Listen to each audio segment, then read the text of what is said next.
Hey everybody, it's Dead, and welcome back to Dark Souls 3. Today we're taking a look at the boss fight for Pontiff Sulyvahn.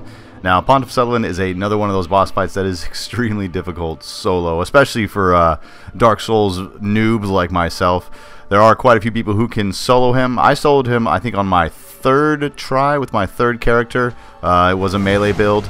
But this is my first attempt, as with all the videos, this is my first kill of this boss. And as with all of these videos, I am showing you the most effective way to beat these bosses. And with Pontiff Sulyvahn, you do have the option of bringing in some help.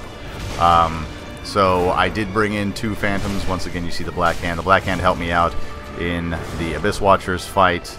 And then I believe the other one was is it Henri?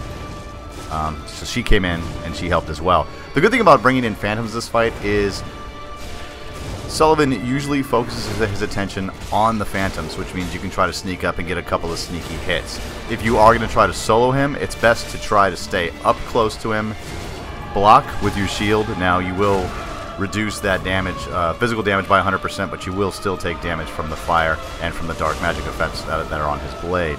So you will take damage, but you won't take all of the damage that he has to dish out, especially with a shield that blocks 100%. Now, when he goes into his second phase, as you see here, he will kneel. He will get down on the ground and kneel, and there will be an area of effect, kind of explosion that bursts out of him, and he will start to summon Phantoms of himself. The Phantoms are fairly easy to kill, but they're just as deadly on the battlefield. You can be killed by the Phantoms just as quickly as the Pontiff himself. A couple of hits on the Phantoms will make them disappear, and then he will eventually summon another one. If you're soloing the Pontiff and you're having trouble with the Phantoms or the Pontiff himself, remember that the Phantom will telegraph the Pontiff's moves. So if you leave the Phantom alive, you can actually get a little bit of a glimpse into the future, because the Phantom will move and execute a certain type of attack, and a second and a half later the Pontiff will move and execute the exact same attack. I've fought the Pontiff probably 4 or 5 different times, and if you leave him alive, he will telegraph the real Pontiff's attacks.